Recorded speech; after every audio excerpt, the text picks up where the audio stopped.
Morning, everybody. Hi, good morning. Good morning. Good morning, Dr. Schulman. Good morning. Good morning. So here in the call, we are with Marinés, Graciela. Graciela used to be with us and here with us again. Thank you, Graciela. Graciela is a realtor. Renata. Good morning. Rocío, María Elena, Habibi, Alex, Andrea. Dr. Garrido, how are you? Good morning. Emiliano also. Andres, how are you? We are already here with Dr. Schulman. I don't know, Alexis, if you can hear me.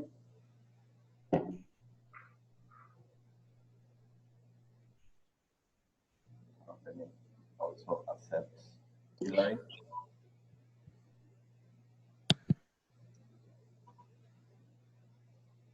Okay. Well, today we are going to talk about the veterinarian that Dr. Schulman is going to have here in the plaza. It's called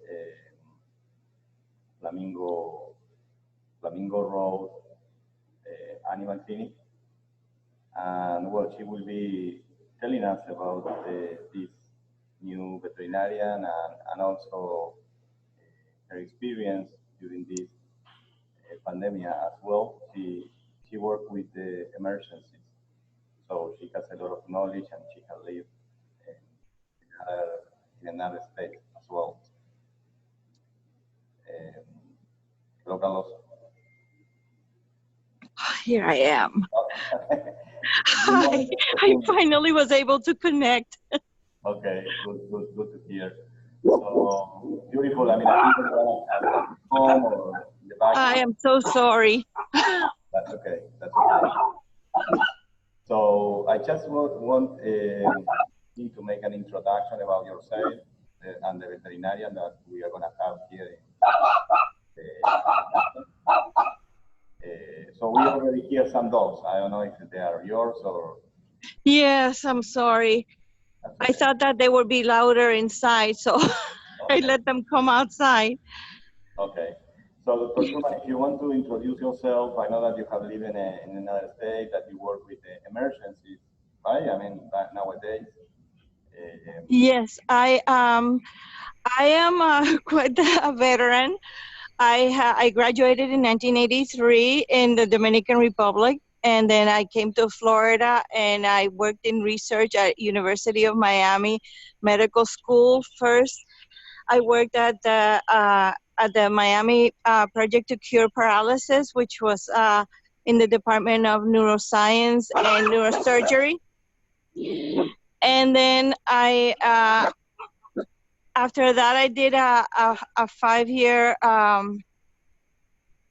residency in comparative physiology at the Rosenstiel School of Marine and Atmospheric Science.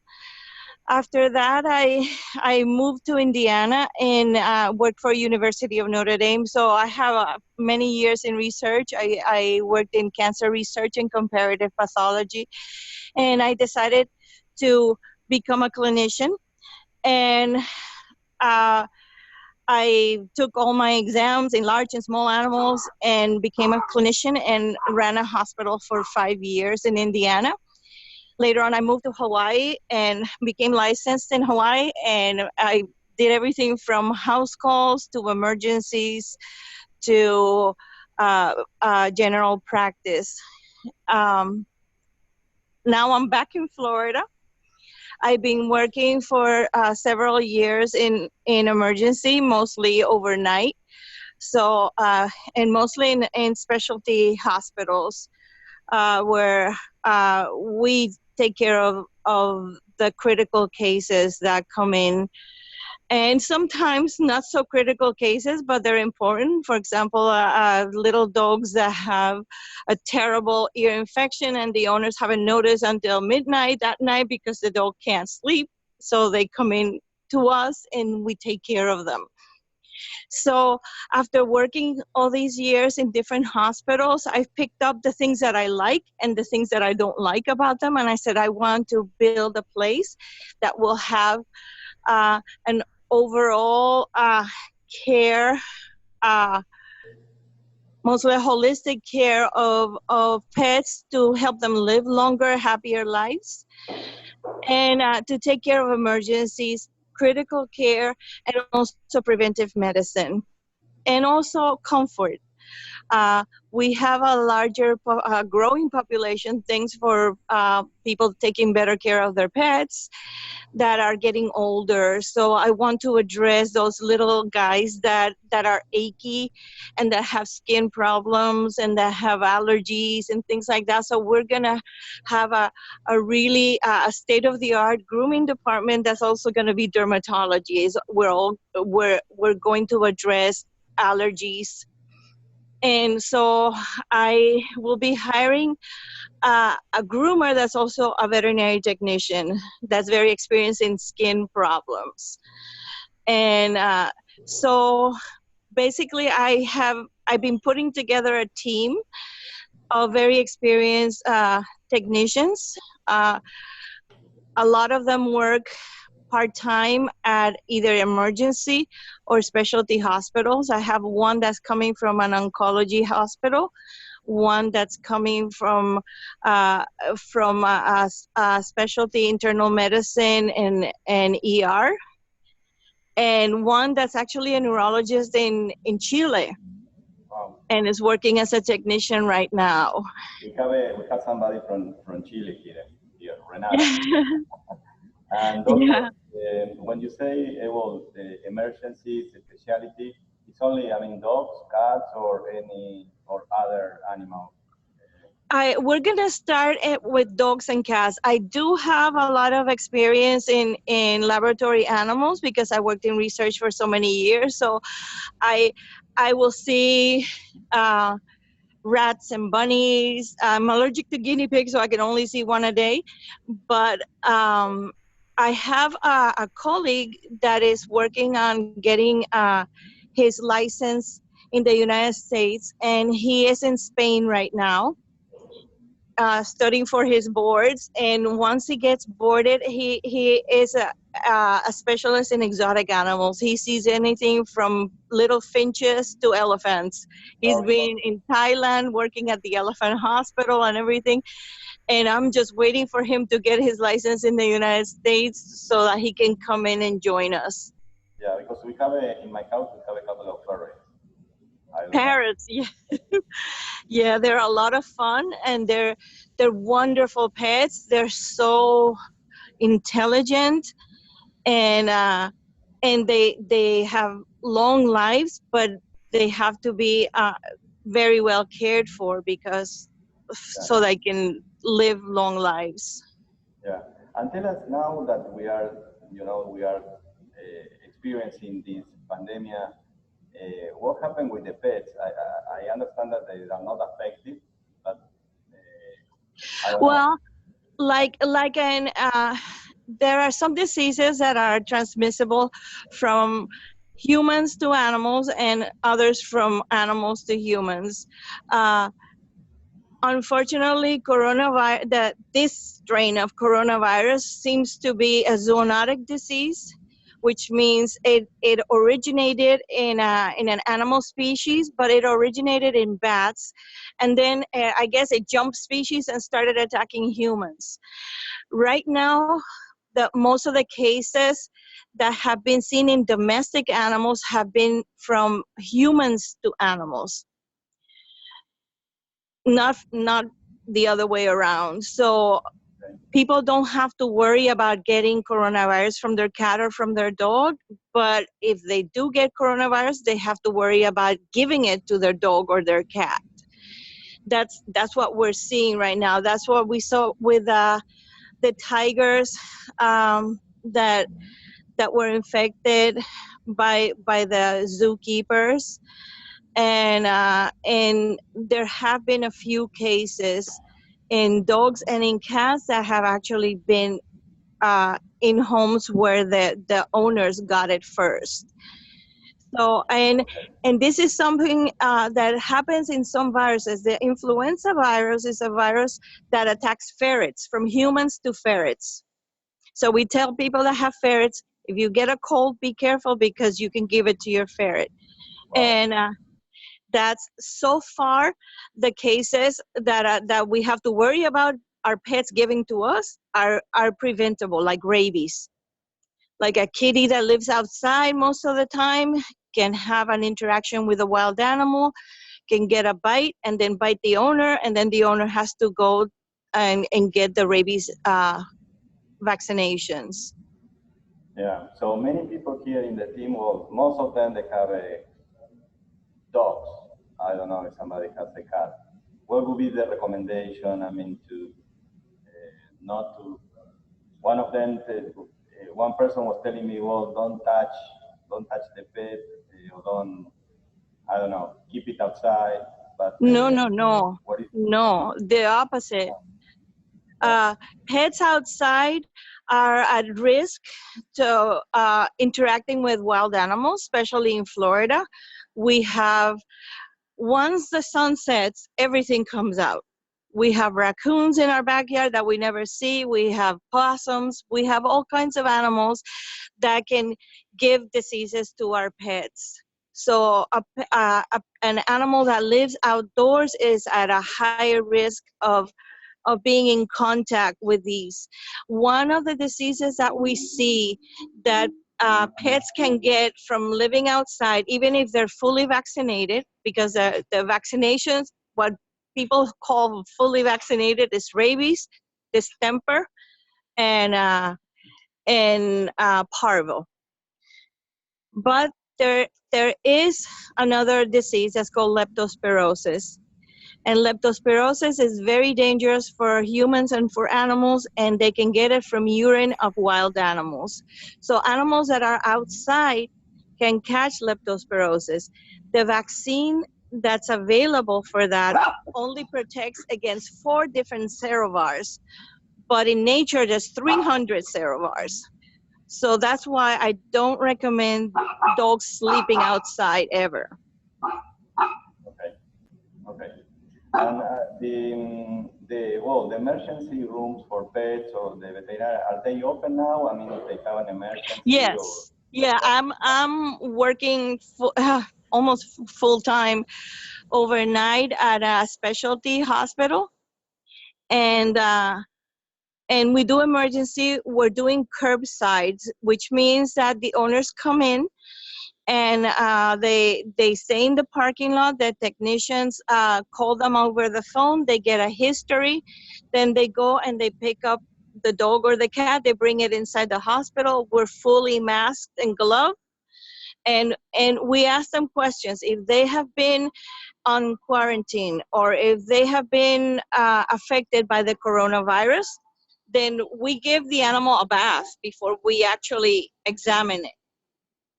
Yeah. And Yeah. we clean them completely, and then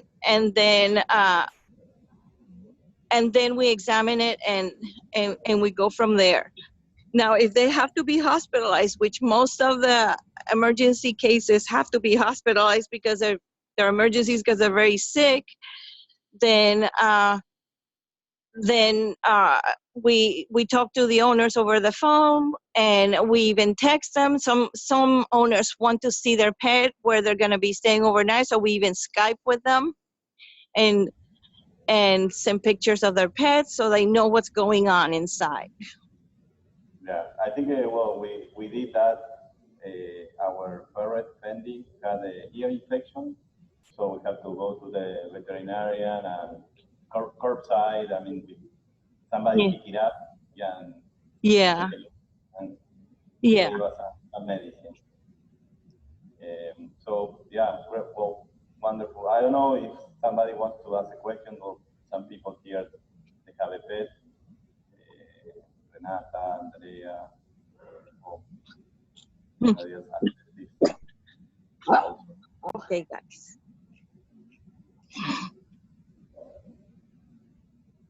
I want to say something. Sure. When you walk your dog outside, mostly in cities. The dog walks on the floor, and maybe the dog picks up some viral particles that brings into the house. And then that dog goes to the sofa or to your bed, and even when they do not contract the disease, they can transport the virus. Well, these viruses are not that sturdy in the environment. So a dog walking on the paws, in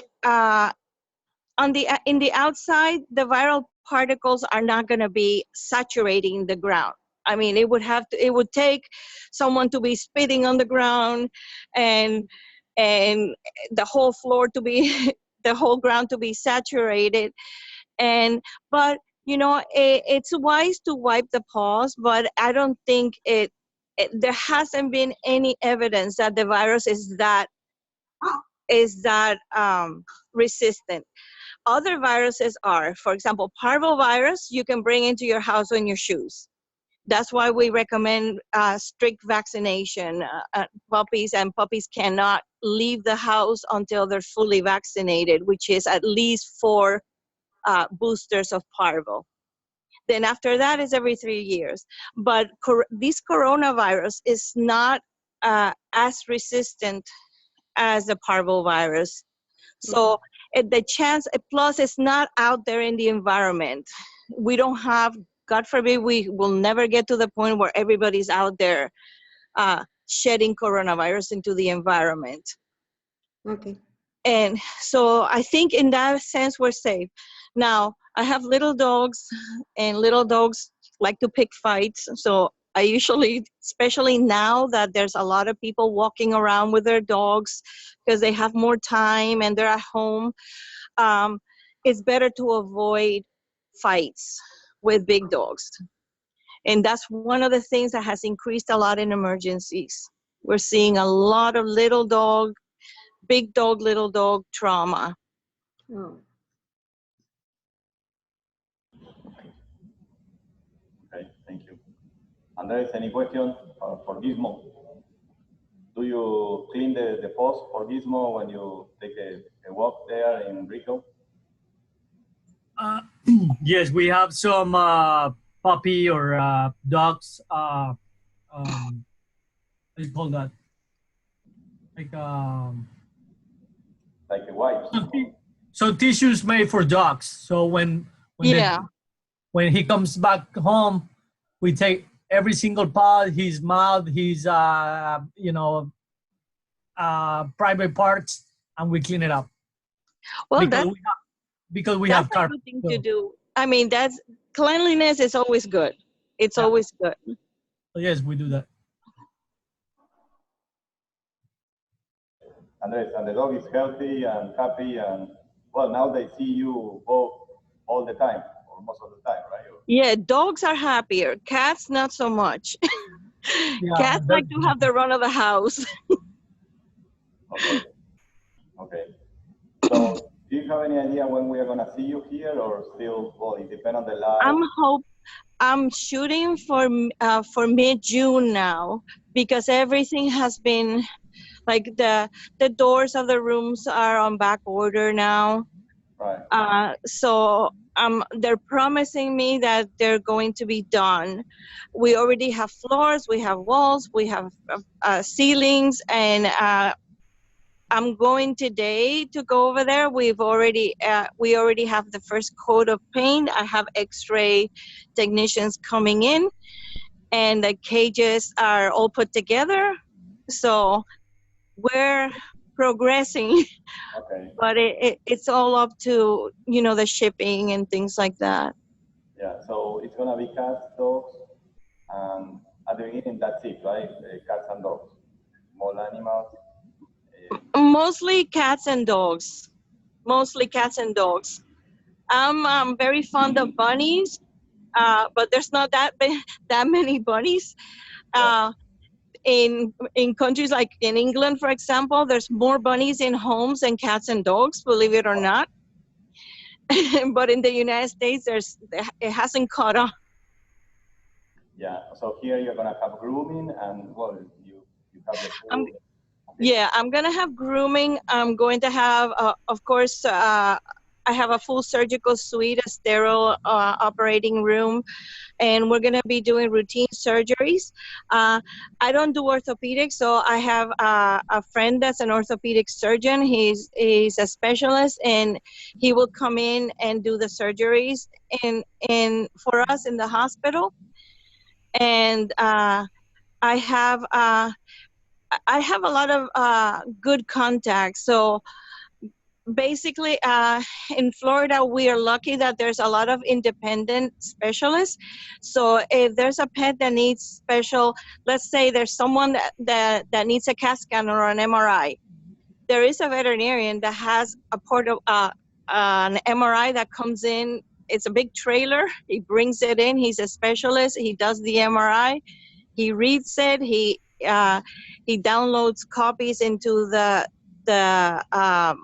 our program, our charts, and he gives recommendations on treatments. So we can do from very specialized things to very simple things, like allergy testing and things like that. I am hoping to go 24 hours eventually. I have a lot contact with a lot of ER veterinarians that usually they work as relief veterinarians. So basically they're independent contractors, but they're willing to work overnights like I'm doing right now, and to see emergencies at night, and to see urgent care also. Okay. Marinette, where is your pet? Where is your doggy? You have I don't hear. Yes, yeah. I have a Maltese, Lily. Oh my goodness. I just adopted this little guy here, a Maltipoo. He was a patient. Yes, he was a patient. And he was relinquished to the hospital because he came in very sick, and the owners didn't said that they were going to put him to sleep, and he was only a year old, and it turned out he swallowed a needle, and it went through his esophagus into his lung. Yeah. So we can open to open the lung to remove it. Well, right now I've consulted 3 specialists, and we did a CAT scan, and they tell me that a lot of times these things can become encased inside the lung. So every month he's getting x-rays, making sure that thing's not moving. The minute it moves, he goes to the specialist to get surgery, because this is a very, very, very specific, difficult surgery that you have to be a specialist to do.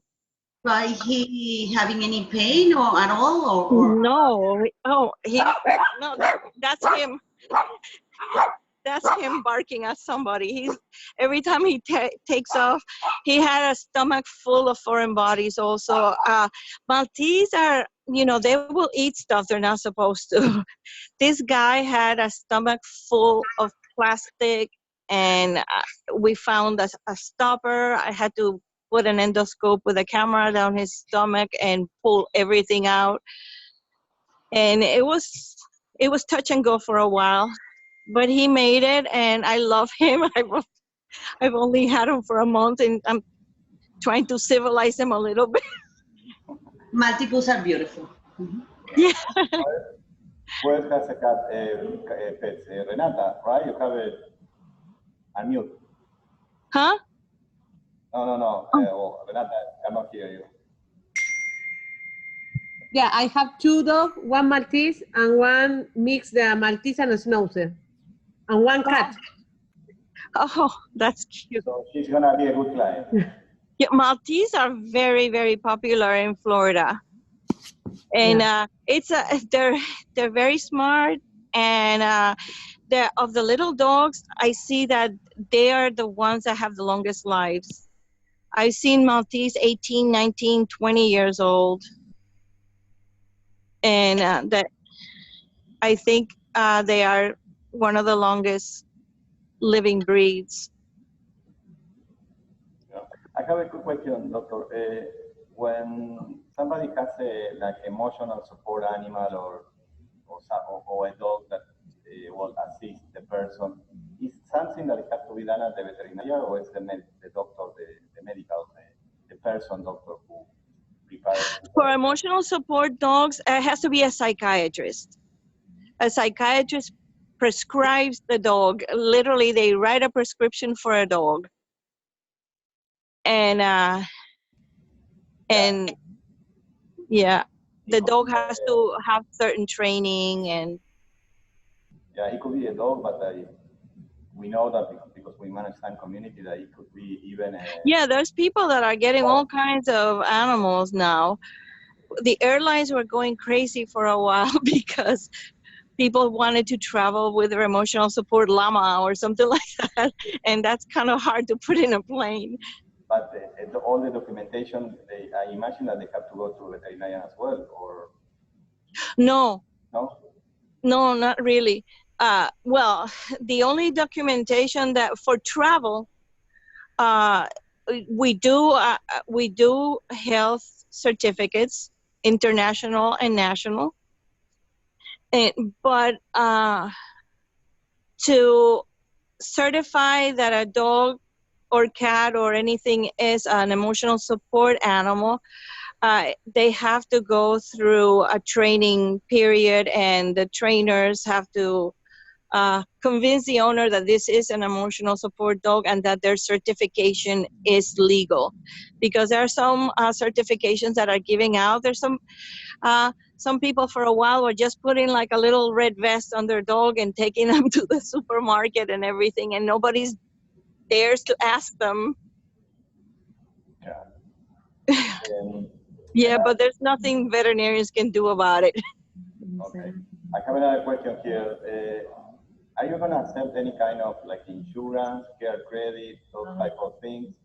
All of it. Yeah. I'm gonna do care credit, scratch pay, and I think and practically every pet insurance. Okay. Okay. Great. Well, yeah. Thank you very much. I don't know if somebody else wants to ask a question. I think it was a great introduction, and from here, I am sure that you are going to get some good clients. Well, and one thing is, we still have to figure out how to do it, but everybody in your office is going to get a special price for services where you're going to get a discount. Okay, thank you. Thank you. Especially Andres, because Andres is the property manager, so you have to treat them. And Gizmo is special as well, so. What about Marines? Come on. Yeah, Marines too. Everybody. Yeah. Yes, but I'm not the property manager of the mall. Well, thank you. I'm sorry that you couldn't connect from the computer, but that was great. It was I know. I'm glad my boys were not as bad as I expected. Yeah, Alex is showing a picture. What is that? Oh, that is it. Oh, I thought, oh. It's a mix between a Saint Bernard and a poodle. Oh my goodness. Yeah, he needs a grooming. How big is he?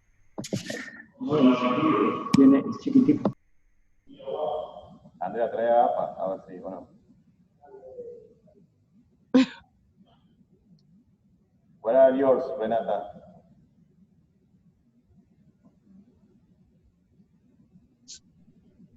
That's your baby, Marinette.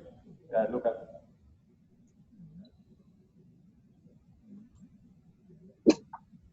No. Okay, guys. Oh, here we have the Renata one. Oh. What is the name, Renata? She's my dog. Oh, how cute. Oh, Casila, that's a big one. Yes, she's a good girl. Oh. And we have a Shiba Inu. Yes. You have a Shiba Inu, I know. Shiba Inus are fun. It's like having a little fox in your house. Yeah, it's fun, but she's so good with kids, and so she's very good. Oh, everybody brought, oh, look at that. Really? This is my crazy one. All right. So everybody showing the pet. So, thank you, Dr. Schulman. Thank you very much. And again, we hope to see you soon. Yes, me too. Yeah. You need some? I can't wait. I can't wait. Okay. Well, thank you very much. Thank Thank so much for your you. time. Thank you, doctor. Have a great day. You too. Thank you. Bye-bye. Bye. Thank you very much. Thank you. Bye-bye.